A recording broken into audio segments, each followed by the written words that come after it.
अस्सलाम वालेकुम, मैं हूं असद अली और आप देख रहे हैं असद अली टीवी। दोस्तों, आज की वीडियो में हम आपको एक बहुत ही अहम चीज के बारे में बताने जा रहे हैं, एक अहम पेशरफ्त जो कि आने वाले दौर का एक मुस्तकबिल साबित हो सकता है। जी हाँ जनाब, ये जो सिम कार्ड्स हैं, छोटे सिम कार्ड हो या बड़े हो या नैनो हो या माइक्रो हो या कोई रेगुलर सिम कार्ड्स हो, अब ये खत्म होने जा रहे हैं। जी हाँ जनाब, ये देख लें, ये छोटी सी सिम जो आपको नजर आ रही है, तो ये अब ज्यादा देर आपको दिखने वाली नहीं है। जैसा कि दौरे कदीम की बहुत सी चीजें जो है वो मादूम होगी, जैसा कि वो रील वाला कैमरा होता था, खत्म हो गया, इसी तरह ये सिम कार्ड्स भी खत्म होने जा रहे हैं। जी हाँ जनाब, मैं आज आपको एक ऐसे तरीके के बारे में बताऊंगा कि आप अपने मोबाइल फोन में बगैर कोई सिम डाले सिम को भी चला सकते हैं। आपके मोबाइल में सिग्नल्स भी आएंगे, आप उस सिम से कॉल भी कर पाएंगे, लेकिन एक्चुअली आपके मोबाइल में सिम कार्ड नहीं होगा। इस टेक्नोलॉजी के बारे में भी गाइड करूंगा, ये कैसे मुमकिन है और ये कैसे काम करती है।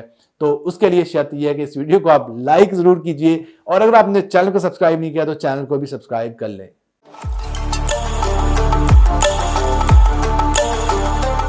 और दोस्तों, वीडियो शुरू करने से पहले मैं आपसे ये रिक्वेस्ट करूंगा कि अगर आपने इस वीडियो को लाइक नहीं किया तो वीडियो को लाइक जरूर कर दें, और अगर आपने हमारे चैनल असद अली टीवी को सब्सक्राइब नहीं किया तो सब्सक्राइब करके हमारी इस 16 लाख दोस्तों की फैमिली का हिस्सा बने, क्योंकि अब हम 16 लाख दोस्तों का मजमुआ बन चुके हैं। तो जी हाँ जनाब, खुशखबरी ये है कि अब आपको अपने मोबाइल फोन में जो सिम्स हैं वो डालने की जरूरत नहीं है, और इस टेक्नोलॉजी को मुतारफ करवा दिया गया है सबसे पहले पाकिस्तानी एक नेटवर्क के जानिब से। तो बिल्कुल आपका सस्पेंस दूर करते हैं कि वो कौन सा पाकिस्तानी नेटवर्क है जिसने ई सिम को मुतारफ करवा दिया है। और जी हाँ जनाब, ई सिम एक ऐसी टेक्नोलॉजी है जिसमें आपको अपने मोबाइल फोन में कोई भी सिम डालने की जरूरत नहीं होती, और सिंपली आपका मोबाइल फोन जो है उस सिम को भी चला देता है, और सिग्नल्स जो है वो आप उस नेटवर्क के वसूल कर पाते हैं, और साथ साथ उससे कॉल भी कर पाते हैं। किस्सा मुख्तसर ये कि ई सिम उसी सिम की तरह काम करती है जो कि आपकी नॉर्मल रेगुलर सिम होती है, लेकिन एक्चुअली वो आपके मोबाइल के अंदर मौजूद नहीं होती। और वो कौन सा पाकिस्तानी नेटवर्क है जिसने सबसे पहले ई सिम को मुतारफ करवाया। और इसके अलावा मैं आपको ये भी बता दूं कि इंडिया में भी जो उनके मेन जो बड़े नेटवर्क्स हैं, जिसमें एयरटेल और जियो है, उसने भी ई सिम को मुतारफ करवा दिया। इसी तरह यूएसए और यूके वगैरह में भी ई सिम का जो तरीकेकार है वो आ चुका है, और आप इजीली ई सिम को अवेल कर सकते हैं। लेकिन रुकिए, जल्दबाजी की जरूरत नहीं है। पहले ये भी सुन लीजिए कि सारे मोबाइल फोन्स अभी तक ई सिम को सपोर्ट नहीं कर रहे।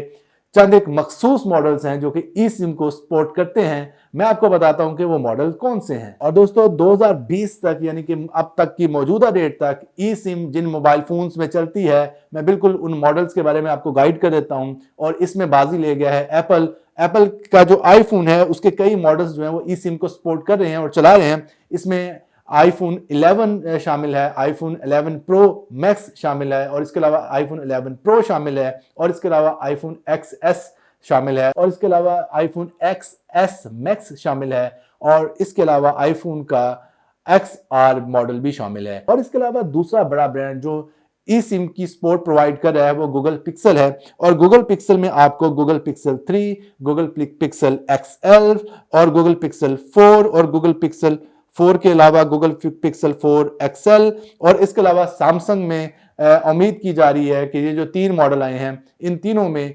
कोई एक ऐसा वेरिएंट भी सैमसंग मुतारफ करवाएगा जो कि ई सिम को सपोर्ट करेगा, जिसमें सैमसंग S20, S20 प्लस और S20 अल्ट्रा शामिल हैं। तो जी हाँ जनाब, इन मोबाइल फोन्स को अगर आप रखते हैं, आपके पास ये मोबाइल फोन्स मौजूद हैं, तो आप फिजिकल सिम की बजाय ई सिम को भी चला सकते हैं। कई लोगों का ख्याल है कि ई सिम से इलेक्ट्रॉनिक सिम बनता है, लेकिन मैं आपको ये बात क्लियर कर दूं कि ई सिम से एम्बेडेड सिम बनता है। एम्बेडेड सिम यानी कि ऐसी सिम जो पहले से आपके मोबाइल फोन में मौजूद होती है, सिर्फ उस मोबाइल नेटवर्क ने उस एम्बेडेड सिम को पावर देनी होती है। और इसके अलावा मैं आपको बता दूं कि ई सिम को चलाना नहायत ही आसान है। सिंपली आपका मोबाइल नेटवर्क आपको ऐसा एक बार कोड देगा, आपने अपने मोबाइल फोन के कैमरा से उस बार कोड को स्कैन करना है। ये देखिए, अगर आप देख पाए तो ये एक मेरे पास बार कोड है जो कि आपने अपने मोबाइल के कैमरा से स्कैन करना होता है, और जो ही आप मोबाइल फोन के कैमरा से इस बार कोड को स्कैन करेंगे, बगैर सिम डाले आपके मोबाइल फोन में जो है उस नेटवर्क के सिग्नल आ जाएंगे। लेकिन एक बात ये भी याद रखिएगा कि पाकिस्तान में सिर्फ एक ही नेटवर्क जैज़ जो है वो अभी तक ई सिम प्रोवाइड कर रहा है और कोई भी नेटवर्क पाकिस्तान में ई सिम प्रोवाइड नहीं कर रहा है। यानी कि ई सिम चलाने के लिए दो शर्तें हैं। नंबर एक कि आप सिर्फ और सिर्फ जैज़ का नेटवर्क चला पाएंगे पाकिस्तान में, और दूसरा वो मॉडल्स जो मैंने पहले बताए हैं आप उन्हीं मॉडल्स में से किसी एक मोबाइल फोन को यूज करते हुए ई सिम को चला पाएंगे। लेकिन एक बात और क्लियर कर दूं आपको कि अगर आप ई सिम चलाना चाहते हैं, आपके मोबाइल में ई सिम की फैसिलिटी तो मौजूद है लेकिन पाकिस्तान में आपको ई सिम का भी टैक्स पे करना होगा। अगर आप ई सिम चला तो लेते हैं लेकिन उसका टैक्स पे नहीं करते तो 60 डेज बाद यानी 60 दिन बाद पाकिस्तान में आपकी ई सिम जो है वो बंद कर दी जाएगी, क्योंकि ई सिम भी एक IMEI नंबर के साथ आपके मोबाइल में मौजूद होती है। आपको उस IMEI नंबर का टैक्स पे करना होगा। इसी वजह से आपकी जो सिम है वो लगातार चलती रहेगी, बशर्ते दीगर आपकी जो ई सिम है वो PTA की जानिब से बंद कर दी जाएगी। और इसके अलावा मैं एक छोटी सी बात और ऐड करूंगा कि अगर आपके पास इन तमाम मॉडल्स में से कोई एक फोन है या आईफोन का कोई मॉडल है और वो सिंगल सिम है तो आप ई सिम को ऐड करके इसको डबल सिम बना सकते हैं। फॉर एग्जांपल मेरे पास ये iPhone 11 है, मैंने ई सिम को चलाने के बाद इसको डबल सिम में कन्वर्ट कर दिया। एक तो इसकी फिजिकल सिम जो रेगुलर सिम साथ में आती है वो मैं चला रहा हूँ, उसकी स्लॉट चला रहा हूँ, और दूसरी मैंने ई सिम को एक्टिवेट करके इस आईफोन को ड्यूल सिम में कन्वर्ट कर लिया है। यानी इस तरह बड़ी आसानी से सिंगल सिम आईफोन को ड्यूल सिम में कन्वर्ट कर सकते हैं, लेकिन शर्त यह है कि आपको ई सिम लेना होगी। उम्मीद करता हूं कि ये टॉपिक आपको जरूर पसंद आया होगा और आपको ई सिम के काम करने का तरीका भी समझ आ गया होगा। अगर वीडियो अच्छी लगी तो वीडियो को यार लाइक जरूर कर दीजिएगा और अपने दोस्तों के साथ शेयर जरूर कीजिएगा। दुआ में याद रखिएगा, मिलते हैं जल्द नई वीडियो के साथ, तब तक के लिए अल्लाह हाफिज।